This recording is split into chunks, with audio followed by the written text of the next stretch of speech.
मेरे channel Nayanthara talkies को कीजिए सब्सक्राइब, बेल आइकन दबाना ना भूलें ताकि आपको नई वीडियो की नोटिफिकेशन तुरंत आ जाए। Hello friends, welcome to my channel Nayanthara Talkies. तो मैं आशा करती हूँ कि आप सब लोग सही होंगे। तो दोस्तों, जब मैं कनाडा में पहली बार आई थी तब इंश्योरेंस प्रीमियम इंडिया में तो हम कार का एनुअली देते हैं, वो कितना हार्डली मेरा 20,000 था एक साल का। लेकिन जब मैं यहाँ आई, मैंने कार ली तो मेरा प्रीमियम $450, वो भी एक महीने का। आप इमेजिन कर सकते हैं कि अचानक से इतना कार इंश्योरेंस का प्रीमियम देना कितना ज़्यादा लगता है। और फिर ये भी सोचते हैं कि ऐसा क्या हो गया अचानक से कि प्रीमियम इतना ज़्यादा है कार इंश्योरेंस का। तो यहाँ पे मुझे पता चला कि यहाँ पे सबकी कार का इंश्योरेंस प्रीमियम ज़्यादा ही आता है और ये यहाँ पे हॉट टॉपिक है कार इंश्योरेंस। जब यहाँ पर इलेक्शंस होते हैं तो कैंपेनिंग में ये कहा जाता है कि जब हम पावर में आएंगे तो इंश्योरेंस प्रीमियम कम करेंगे। तो ये इतना हॉट टॉपिक है। तो मैं इंश्योरेंस सेक्टर में आ गई हूँ तो मुझे पता है कि क्या फैक्टर्स हैं जो इंश्योरेंस प्रीमियम को इफ़ेक्ट करते हैं। लेकिन जिन लोगों को नहीं पता, जो इंश्योरेंस इंडस्ट्री से बिलोंग नहीं करते, तो और मोस्टली वही पॉपुलेशन है जिनको नहीं पता कि इंश्योरेंस प्रीमियम को इफ़ेक्ट क्या फैक्टर्स करते हैं। तो आज मैं अपनी वीडियो में वही फैक्टर्स एक्सप्लेन करूँगी कि इंश्योरेंस प्रीमियम कैसे घटता या बढ़ता है। और आज मैं इस वीडियो में आपको एक्सप्लेन करूंगी कि कौन से फैक्टर्स इफेक्ट करते हैं प्रीमियम को। और फिर मैं अपनी नेक्स्ट वीडियो बनाऊंगी उन चीज़ों पे जो आप स्टेप्स उठा सकते हैं अपना इंश्योरेंस प्रीमियम कम करने के लिए। तो सबसे पहला जो फैक्टर है जो आपकी इंश्योरेंस प्रीमियम को इफेक्ट करता है वो आप खुद हैं। तो जो ड्राइवर हिस्ट्री है, एज, मैं आपको बताती हूँ कि ड्राइवर में क्या होता है। अब मैं जिस प्रोविंस में रहती हूँ ऑन्टेरियो में, वहाँ पे लाइसेंस एक ग्रेजुएटेड स्टेप है। पहले आप G1 लेंगे, फिर G2 लेंगे, फिर G लेंगे फाइनल लाइसेंस। तो जो G लाइसेंस होल्डर हैं उनका प्रीमियम अलग होगा, जो G2 लाइसेंस होल्डर है उनका प्रीमियम अलग होगा। अब आप यंग हो या ओल्ड हो, इससे भी प्रीमियम इफेक्ट करता है। एज भी एक बहुत मेजर फैक्टर है प्रीमियम इफेक्ट करने के लिए। फिर आता है आपका जेंडर। इंश्योरेंस कंपनीज थोड़ा मेल और फीमेल में भी वेरिएशन करती हैं प्रीमियम में। फिर आ जाता है आपकी इंश्योरेंस हिस्ट्री। सपोज मैंने लाइसेंस तो 5 साल पहले ले लिया, लेकिन मेरे पास कार नहीं थी तो मैंने इंश्योरेंस भी नहीं ली, और अब मैंने इंश्योरेंस ली तो इससे भी इफेक्ट होगा। ये जो आपकी इंश्योरेंस हिस्ट्री है कि आपके पास इंश्योरेंस कितने साल से है, ये भी आपका प्रीमियम बहुत ज़्यादा वेरी करती है। इससे भी आपका प्रीमियम बहुत ज़्यादा इफेक्ट होता है। फिर एक और आ जाएगा most common factor, major factor effect करता है जो, वो है पोस्टल कोड। आप किस एरिया में रहते हैं, आप किसी सिटी में रहते हैं या कंट्री साइड एरिया में रहते हैं, रूरल, अर्बन, ये सब फैक्टर्स हैं जो आपकी इंश्योरेंस को इफेक्ट करते हैं। तो आप यकीन नहीं मानेंगे, अगर मैं इस रोड पे रहती हूँ मेरा प्रीमियम अलग होगा, और जो मतलब नेक्स्ट रोड पे अगर कोई रहता है, नेक्स्ट स्ट्रीट पे, तो उसका प्रीमियम बिल्कुल अलग होगा। क्योंकि मेरे साथ ऐसा हुआ, मेरा प्रीमियम $450 है पर मंथ, और जो मेरे एक फ्रेंड हैं वो मतलब उसी लोकेलिटी में रहते हैं but on a next street, तो उनका प्रीमियम मुझसे हाफ है। तो मैं बहुत शॉक थी जब मुझे पता लगा कि उनका प्रीमियम इतना कम कैसे है। तब मुझे पता चला कि ये जो पोस्टल कोड है ये भी एक मेजर डिटरमिनिंग फैक्टर है प्रीमियम का।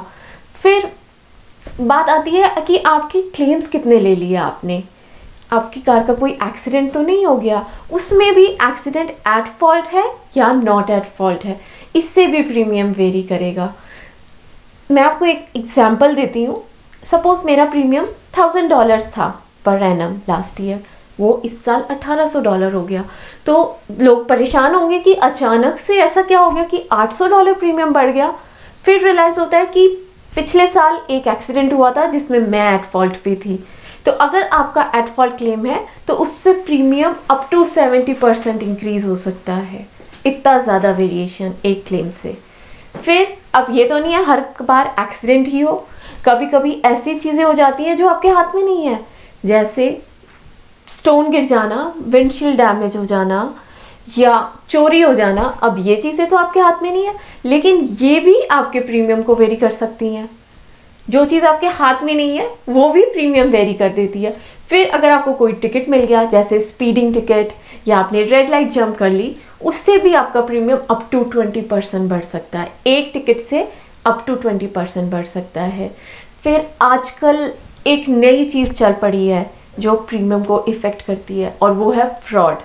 कुछ एरियाज़ में फ्रॉड होने की टेंडेंसी बहुत ज़्यादा होती है, तो उन एरियाज़ में प्रीमियम बहुत हाई होता है।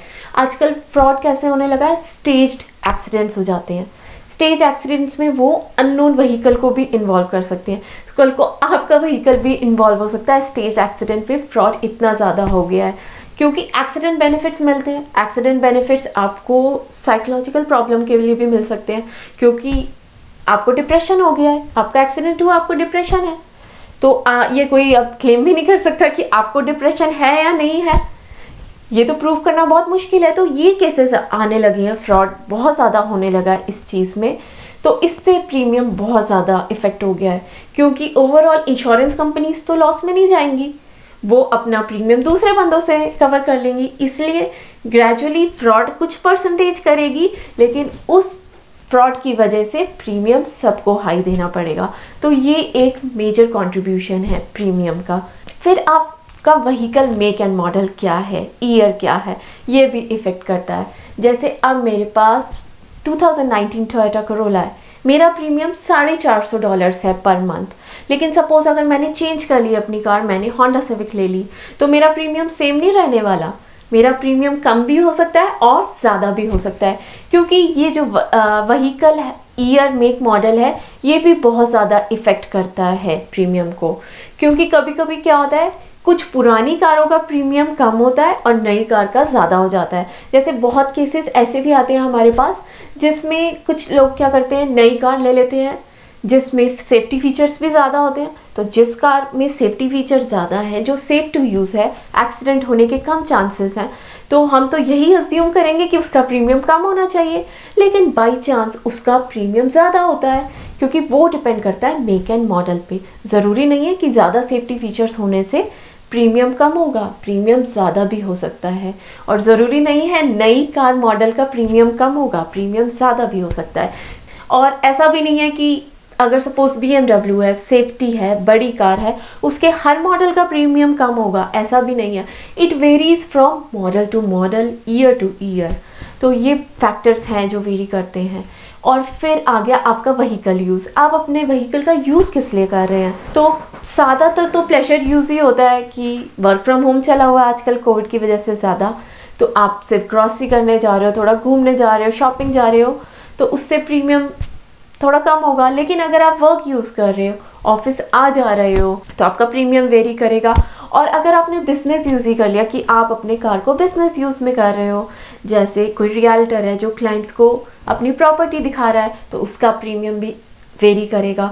फिर आजकल कुछ लोग उबर और लिफ्ट भी यूज़ कर रहे हैं, तो उससे भी प्रीमियम वेरी करता है। तो ये बहुत सारी चीज़ें हैं जो प्रीमियम को वेरी करती हैं। अब आपको अगर समझ आ गया हो कि प्रीमियम क्या चीज़ें हैं जो इफ़ेक्ट करती हैं, तो ये समझना कि किस चीज़ से प्रीमियम कम हो सकता है बहुत आसान हो जाता है।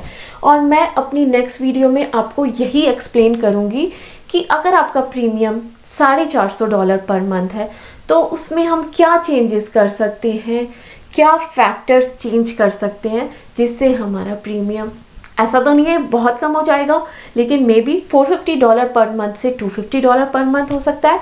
तो ये चीज़ें हैं जो मैं अपनी अगली वीडियो में एक्सप्लेन करूंगी।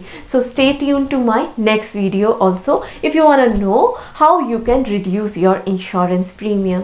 तो आई होप कि मैंने जितने भी फैक्टर्स एक्सप्लेन करे हैं उससे आपको समझना बहुत आसान हो गया होगा कि इंश्योरेंस प्रीमियम कैसे घटता या बढ़ता है, क्या चीज़ें हैं जो इंश्योरेंस प्रीमियम को इफ़ेक्ट करती हैं।